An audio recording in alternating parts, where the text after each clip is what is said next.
Hello there everybody, you're the audience, my name is Supersonic Blur and welcome back to the next episode of Professor Layton vs Phoenix Wright, Ace Attorney. Last time we continued on pressing the witnesses, and since then, a little bit of time has passed. I'm not gonna lie, a little bit of time has passed, so I've kind of completely forgotten everything and anything, but I still know roughly what's gonna happen, so don't worry about it. I've had some fun with the old tooth being a pain, and that's been fun. So you guys won't have noticed much of an upload change, because that change will already have happened, but time's fun. Anyway, what I do remember we have to do is press this. The lantern fell after the incantation. Are you positive about that? I say, I am positively positive that I am positive. I heard their voice, and then sploosh. That sploosh, that was the sound of the lantern hitting the ground? Indeed, but of course, do you see? But if you look at the lantern, you'll notice that the glass is shattered. You specifically said that you heard a sploosh. Shouldn't you have heard that sound of glass shattering when it hit the ground? The sound of glass shattering? No, I'm afraid I failed to catch your drift. There it is. Hold it! Yes, there it is. Right there. I knew I heard something strange. Huh? But old Greybeard didn't say anything weird. Maya, it's not the old guy that said something weird. It's the person next to him. Next to him? Oh, look there, Professor! The goat lady! She looks really deep in thought. It would seem she has noticed something odd in this elderly gentleman's testimony. Ah! That's right! These cross-examinations have 4 witnesses! Hey Nick, it looks like we're not the only ones paying attention to these testimonies! You're right, which means if they're all listening to each other's testimonies... Correct, Mr. Wright. Each witness is fully aware of themselves and their own actions when in the middle of their own testimonies. However, it is while listening to the testimonies of others that the witnesses may sometimes reveal the most valuable information. I see, it's habitual. They can't tell that they're doing it, but I can. And I'm gonna use it to turn the tide back in our favor. In fact, I do believe I may have spotted our first opening in which to test this new technique. Mr. Wright, could I draw your attention to the touchscreen? The touchscreen? Yes, just touch the desk here. Look, slide the magnifying glass during a witness's testimony will allow you to shift your focus across to another witness. Right, so the important thing here isn't the witness that is in mid-testimony, it's the other 3 witnesses listening. It's just a matter of catching them off guard and questioning them. What are you waiting for, Nick? Let's give it a shot. How about we try questioning the goat lady next to old Greybeard? Okay, all I have to do is slide the magnifying glass over to that witness. Sound of glass shattering? No, I'm afraid I failed to catch your drift. Hang on! Excuse me, Miss Mary. Also, hang on. I like that. They added a new a line for it. Oh, do you mean us? But well, Snowy and I have nothing else left to say. I knew it. I caught her completely by surprise. Mr. Wordsmith just gave his testimony. He told us all about the sound that he heard, and when he heard the lantern fell on the ground. Mr. Wordsmith didn't seem too sure. But I wonder if you might happen to have something to say about this. Huh? Well, that's... Oh. Is that all right, Sir Barnum? May we answer the question?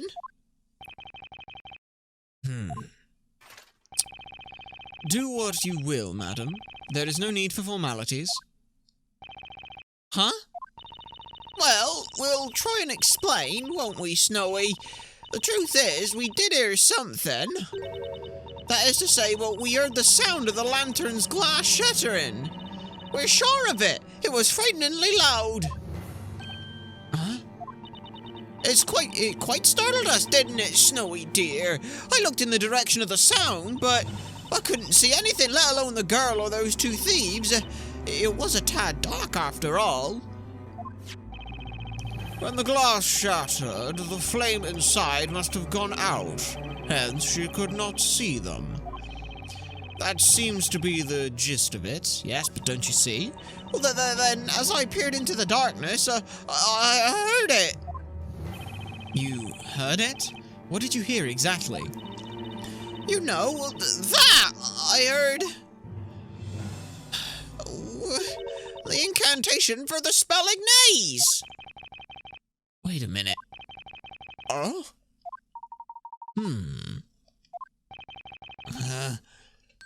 What did you just say?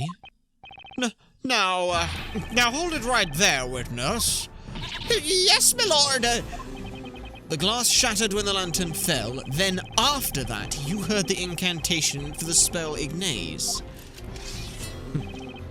Do you swear to this court that this is, without a doubt, correct?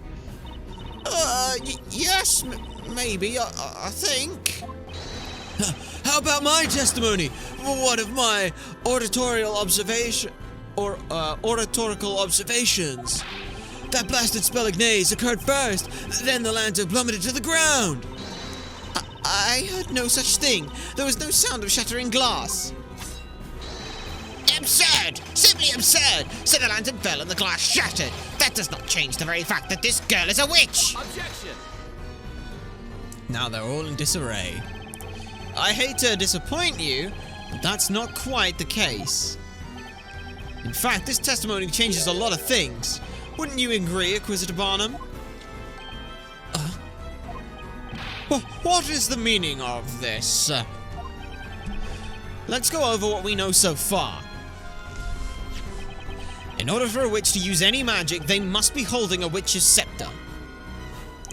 And yet, none of the four witnesses saw the defendant holding a scepter of any kind.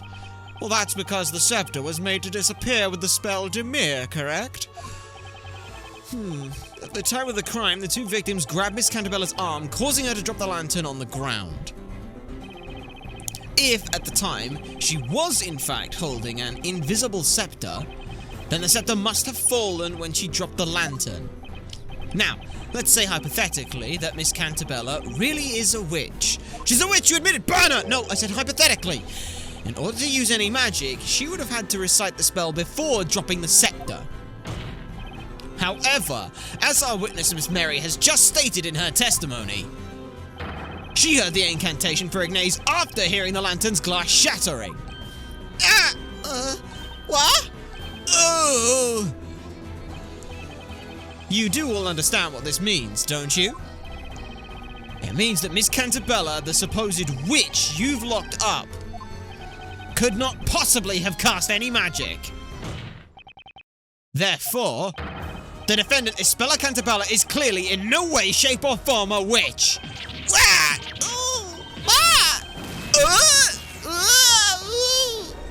I love Wordsmith's response. Such frivolity! Do you realize what you're insinuating? Do you think that she is not a witch? Such nonsense! Did any of you even listen to my testimony? I like how Snowy's eating her flowers as well. We did, but you're wrong. There was no glass shattering. He's eating her flowers again. Are you calling me a liar, Missy? You couldn't even see the mud on the lantern when it was plain as day. What ridiculous claims, all of you! Oh, hush. Take your little toy sword and go play back pretending, Sir Knight.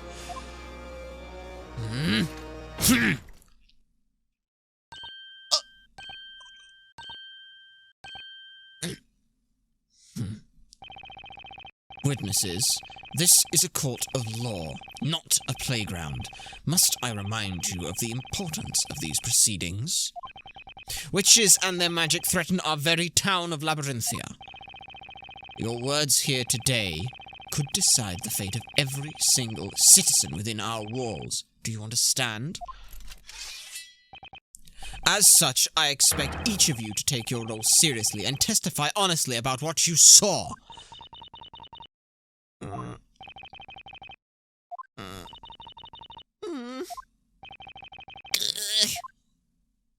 Everyone is at odds here. I love Luke in that shot. He's too short. In all my days as a judge of this court, I have never seen such behavior. Behavior that leaves a cloud of doubt over the credibility of each of your testimonies. Indeed, my lord. Quite a miserable set of witnesses, this lot. I see. It would appear this trial has come to a sudden halt. Huh? So, that must mean... Quite right. It means you have won this trial, Mr. Wright. We've won? I can hardly believe the situation we have found ourselves in. I did not anticipate this trial ending with such a strange turn of events. But due to these witnesses' dubious credibility, I can see no reason to continue. What say you, Inquisitor Barnum? As you wish, my lord. What's going on? They're actually gonna let this witch run free through the town? Ah! If it wasn't for that witch and her friends. Hold it! Ah, yes, hello! Wait a blooming second. This trial ain't even close to being over. Not before I take the stand to testify. Hello. Order! Order! Who is this buffoon? I love it. I just like the idea that he let down. Who am I, you ask? Who am I? Why? I'm the man that's gonna single-handedly save this I love trial. this guy. I'm the fifth witness. The fifth witness, yeah!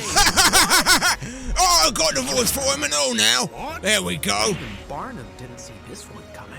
I love it. Just as I thought, this trial was going down the drain before I got here. Okay, you lot, assemble. We need a strategy meeting ASAP. I say, who are you? Thank goodness you showed up. We can't give up now, everyone. It has come down to this. To arms, everyone. We shall do battle against that baker and that hut seller. I can't believe this. What the heck is going on? Truly fascinating. It seems a new witness has taken the stand. What's more, he appears to be quite the formidable witness. Well, I guess. This trial is still far, far from over.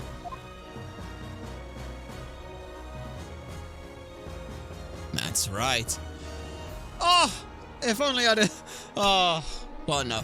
We're not going to cut on this to be continued. If I'd have known last episode that it was, like 13 minutes or whatever, I would have, I would have kept going, but unfortunately it wasn't, so now we get to save. We'll save between the episode pieces, because that's what we do.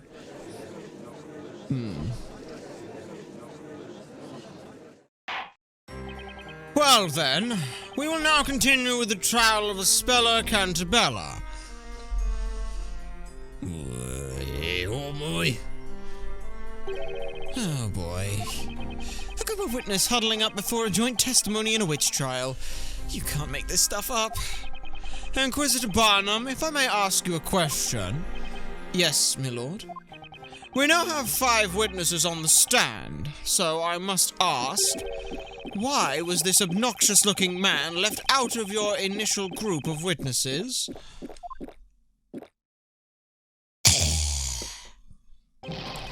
Bodie's right, Barnum. That's just cold-blooded. There is but one reason, my lord. I do not know this witness even existed. Eh? You, sir, failed to come forward. When we were asking for witnesses for this very trial, you were nowhere to be seen. No, it's because I didn't hear a peep about it. I ain't usually around at night, except for maybe at Rouge Tavern. So, you're basically telling us that you were up all night drinking, Anyway, it's all water under the bridge now as far as I'm concerned. Just leave the rest to yours truly. During the last interrogation, the defender brought forth some surprising proof. Namely, that there was a little possibility that the accused could have used magic. I have never heard such a claim. It must be the doing of this logic. Oh, what rubbish! Logic, you say? I ain't got a clue what that is. But I do know what this bread baking. Baker ought to head back to the bakery. Eloquently said. Oi, Cribs, give me and me partners over here a chance to speak. You want to know how this witch managed to be holding that scepter, don't ya? Oh, when you say Grams, you wouldn't mean me, would you? I fail to see anyone else meeting such a description. We'll show you she's a witch. I'll bet Snowy's beautiful white coat on it. Oh, God! Oh, boy. All right, team, let's do this. Witnesses. Oh, boy. Oh, boy. Well, yes. Let us proceed with the testimonies. Why do I feel like I've totally lost control over this situation? Because you have, Phoenix, because you have. Witness testimony. The mystery of the witch's scepter. It's clear as day. Isabella is a witch. We are not backing down on this. When she dropped the lantern, the scepter was not yet in her hands. The scepter must have been hidden by magic and carried on her back. The rose grabbed her by the hand that held the lantern, so she must have had another way of holding that scepter. Well, that's easy. Leo just put the bucket down on the ground and picked up the witch's witch's magic stick. So, she had the witch's scepter behind her back. Then she dropped the lantern and reached for the scepter after it fell. If that is the case, then it must have been possible for the accused to have used magic. This is bad. Thanks to this guy, now all the witnesses seem extra determined to pin this on the speller. They each harbored a shared anger towards witches and magic. Such is the cause of their strong desire to see a guilty verdict passed as quickly as possible. However, such confidence is undoubtedly bound to cloud their better judgment and thinking. Yeah, I think you're right. I don't think these guys mean any real harm, but well, they're all riled up. They don't even realize how distorted their idea of what happened tonight has become. At least, that's how it seems. This isn't good, Professor! The witnesses aren't thinking straight! They're completely blind to the truth! Sir Baker, rather, Sir Wright. Yes. You do not appear to be a mere simple baker. That much is clear. On the other hand, you are no ordinary defender either. Never before has a defender managed to clash and do battle with me here on this battlefield as an equal. Sir Blue Knight, this trial has not yet been decided. If there is any doubt in your interrogation, I will not hesitate to strike your case down where it stands. I understand. Defender, please begin your interrogation. You see, here's the thing that's already going through my head. Mary said that the moment the bucket was put down, she went over to run for it. So, but that was after, like, it's such a weird, strange turn of events. She's saying that Mary went to grab the bucket because there was a fire going on and she didn't want any ash to get in it. So the bucket had been put down. So what is she saying happening is she said she ran over as soon as she could get to the bucket when it was put down. Meaning that she ran for the bucket. She'd have had to have run to the bucket before the fire went off. So it doesn't make any sense. So already that's kind of off on everything. She took the lantern, the scepter was not yet in her hands. That's fine. The scepter must have been hidden by magic and carried on her back. The only person's testimony that really matters at this point is the new one.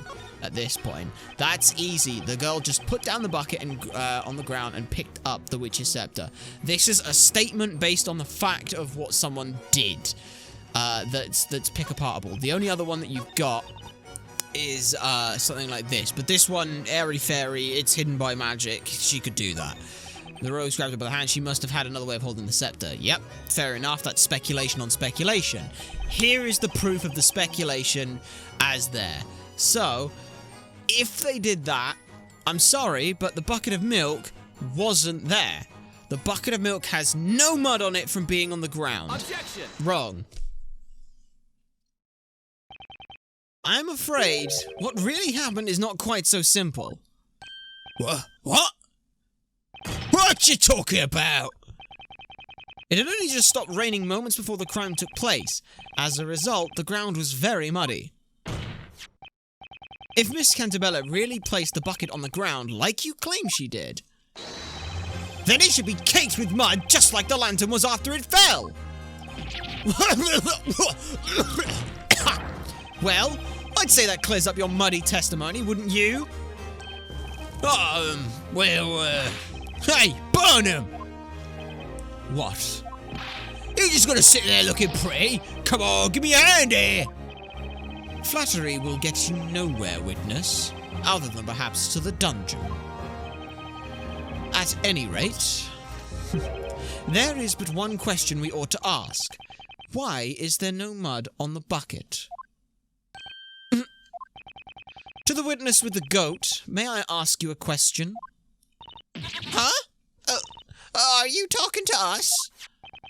Indeed. You admitted to the court that you returned home with the bucket. Illegally, I must add.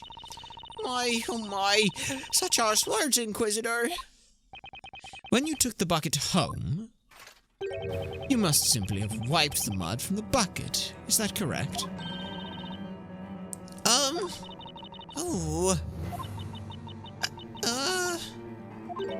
You know, now that you mention it... No way. Don't tell me. That milk bucket... Ah, that's right. I remember now. I don't know what it was on the bucket was mud exactly, but it was certainly dirty. Before taking it inside with me, I remember wiping it clean with an old rag.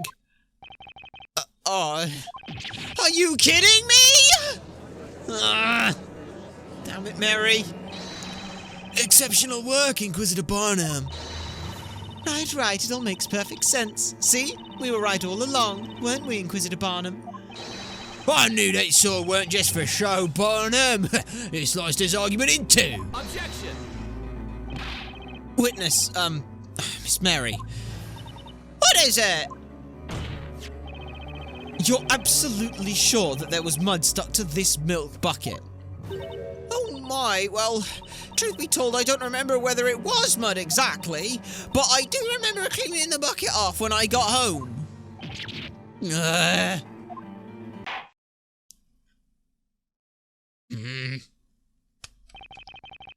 It would seem the defense has failed to disprove the witness's claims. Of that we can be quite certain.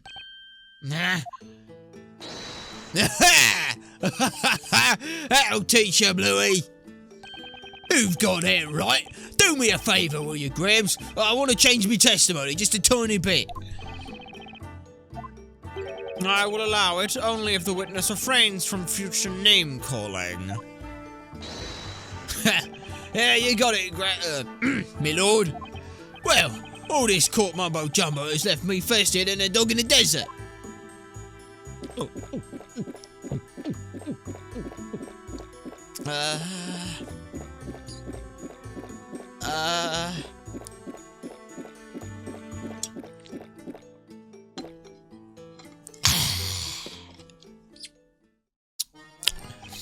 That witch was there holding a stick. I even heard her say the incantation thingy. That's right, I witnessed it all. Hold But no one knows for sure if Miss Cantabella dropped that milk bucket on the ground. Because there's no mud on it. Is that what you're saying?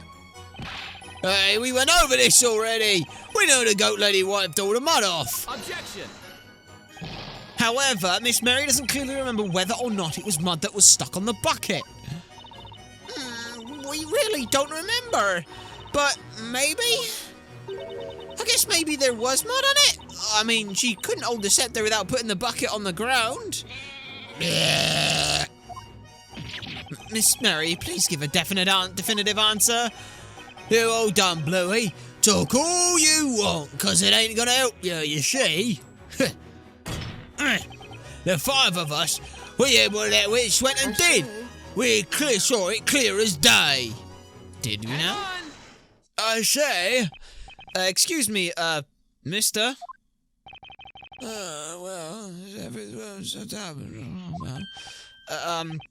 Earth to Gramps?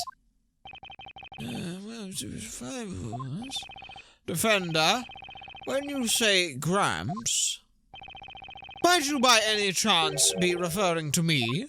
Oh, no, of course not, Your Honor. Mr. Wordsmith, are you listening? I heard you quite clearly the first time, young man. These ears hear all. The crackling of the fire, the whispering of the crowd, and now your voice. If that's the case, then allow me to ask you a question. You were clearly deep in thought just now. Do you have something to say about this man's testimony? Yes, well, indeed so. I feel something was amiss. However, what that means I cannot say. Amiss? Witness, could you tell us? What precisely was amiss with this third-rate testimony from this fourth-rate witness? What a burn, Barnum.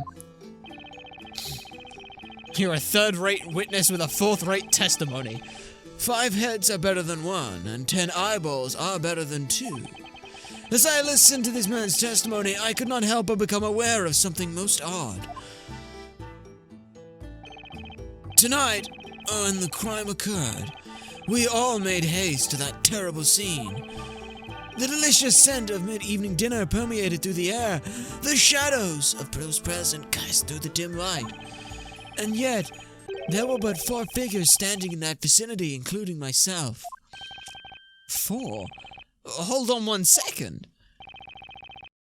You're saying that there were only 4 witnesses at the crime scene tonight? Oh my. These eyes may be old, but they know what they saw. Oh, is something the matter, Miss Mary? No, it's just that Snow and I are trying to remember what happened at the time. I remember the flames erupting into the air. That's when Snowy and I made our mad dash to save the precious milk. And when those 2 ruffians were set ablaze, the flame filled the area with light. In that sudden flash of light, we could see that there were other people around besides ourselves. And that's when I saw them, the other people that scrambled to the scene along with us. I'm quite sure of it. There were only 4 of us there at the scene of the crime. Objection! Hold it, madam. What in blazes is going on? We have 5 witnesses on the stand, all claiming to have witnessed tonight's events firsthand. This means we have 1 witness too many. Don't be stupid! Oi! You lot better stop speaking out of turn! All for one and one for all, remember? We all promised to take this witch down together, didn't we? It's not quite that simple. We saw what we saw. Well, I say it's all about numbers, and I counted, I say. I'll have you know my accounting is flawless. One night when sleep eludes me, I can count sheep from moonrise to sunrise. 4 witnesses, 5 witnesses. What difference does it make? Things all started getting muddled when you showed up. What the? You saying it's my fault? I was there, you fool! Didn't I just finish saying it? My testimony is strong as steel, even if it's not completely stainless. Order! Order! I said order! What is going on here? You claim the number of witnesses does not add up. I have never paid witness to such an outrageous conflict. There is but one answer to this puzzle, a single possibility. What do you mean? Without a doubt, magic must have been used at the scene of the crime. Furthermore, it would appear that there were only 4 witnesses present at the scene. And yet, currently, we are faced with 5 witnesses testifying to the court. That certainly is quite a fatal contradiction, with only one possible answer.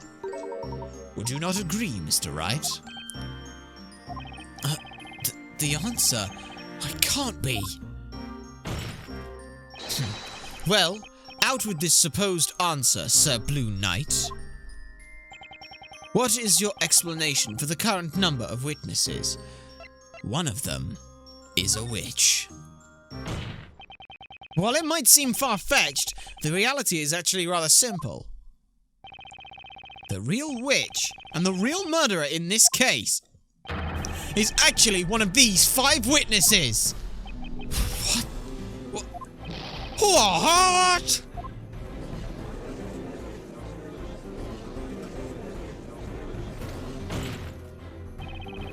You're telling us that the witch is amongst this group of witnesses?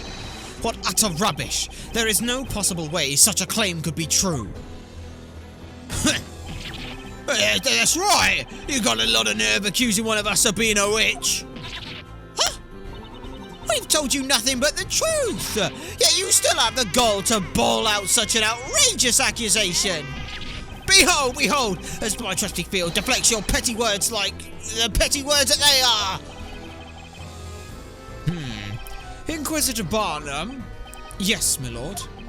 I would like to see a sketch of the crime scene at the time of the incident. Do you have one in your possession? Yes, certainly, my lord. I have one here. I requested it from the court illustrator, just in case. Very well, witnesses. I would like each of you to mark your location at the time of the murder. Here on this crime scene sketch. Quickly now.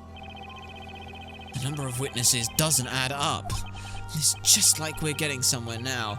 And we haven't even scratched the surface of this case just yet. It's all thanks to this top hat wearing gentleman.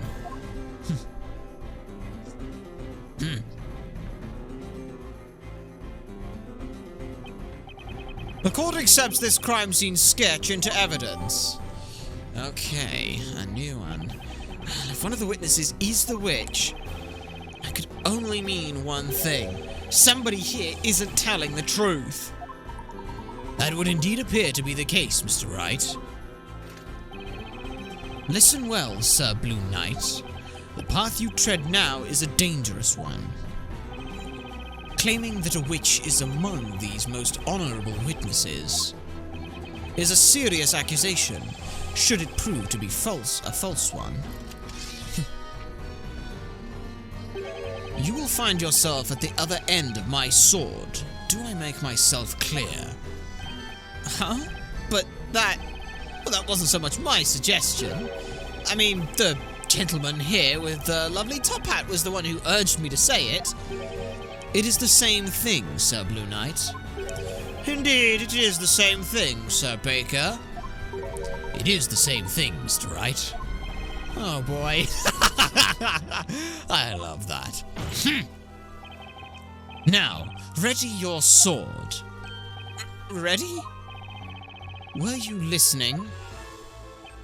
You claim the witch is not the accused and that someone else at the crime scene was the true culprit. If what you say is true, then surely you can tell the court exactly where this person was at the time of the crime, can you not? Come now, Sir Blue Knight. Only you can enlighten us as to who this real witch actually is. Sir Doughy Defender, show us where the witch was at the exact moment the murder took place.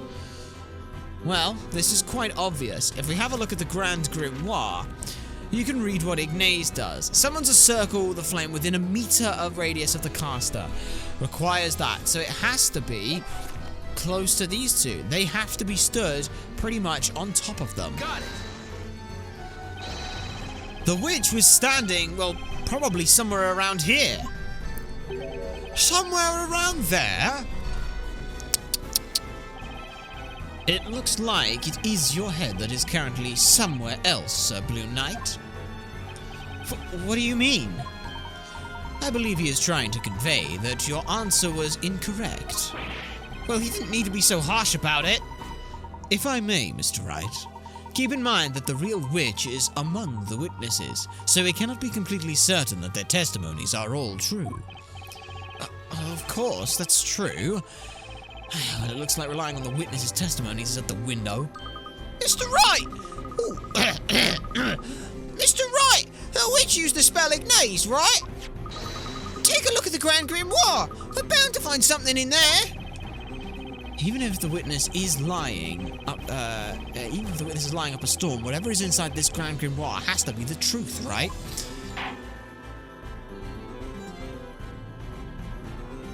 Sir Doughy Defender, do not waste the court's time. What? No. That's where they're supposed to be. Sir Doughy Defender, show us the location of the witch during the crime. That is, they have to be around here. Like, that's the only place they can be. I am very upset at that. The witch must have been standing here. Don't worry, I will fix this. I'm going to go back and redo that, so don't worry. In between episodes, I'll catch back up to there. Objection. What is the meaning of this? Unfortunately for you, that spot has absolutely nothing to do with any of these witnesses. Objection. Inquisitor Barnum, I suggest you try and take a look at this. The Grand Grimoire. According to this tome, Ignace summons a circle of flame within a 1 meter radius of the caster. In other words, the witch had to have been within 1 meter of the flame when casting the spell. Objection. Of course, you needn't say any more, Sir Blue Knight. First off, notice that there is no one else in that area other than the accused.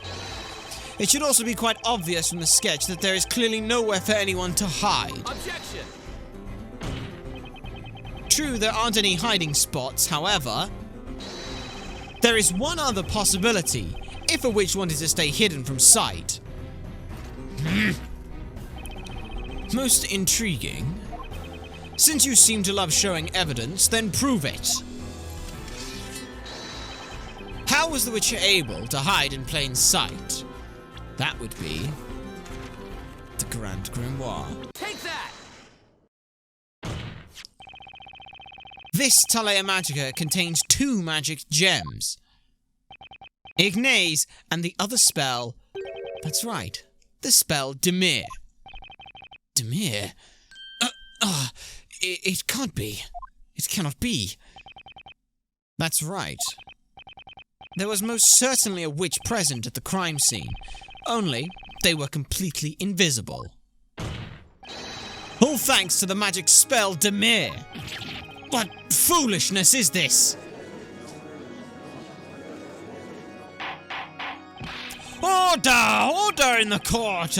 Defender, what are you getting at? I thought the witch used Demir to make the Talea Magica disappear. Objection. According to the Grand Grimoire, under the entry for Demir, it causes anything the caster touches to vanish from sight. In other words... Supposing the witch were holding the staff in one hand while touching part of their body with the other.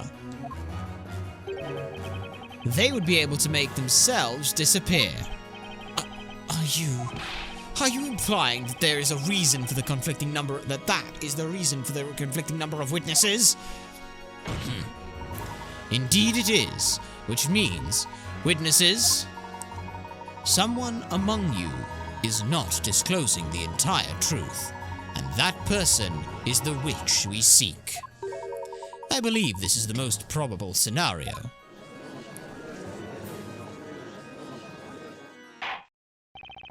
Honorable witnesses, you will testify to the court one final time. Tell us exactly what you saw and what you saw and what you did not see at the scene of the crime. How absurdly absurd! The purpose of this trial is to convict that girl of the crime, is it not? That's right! We're not witches! Witnesses, I ask that you listen. There is a witch mingling among you. That's right. I am afraid you are all no longer brothers in arms. The true opponent here is within your own group. The real witch is one of these 5 witnesses, huh? Fine by me. Time to put an end to this trial. Indeed it is, and it is also time to put an end to this episode. My name has been Supersonic Blur. Remember to like, comment, subscribe for more, and to share this stuff so people know that it exists. You guys have been a fantastic audience, and I shall see you all next time.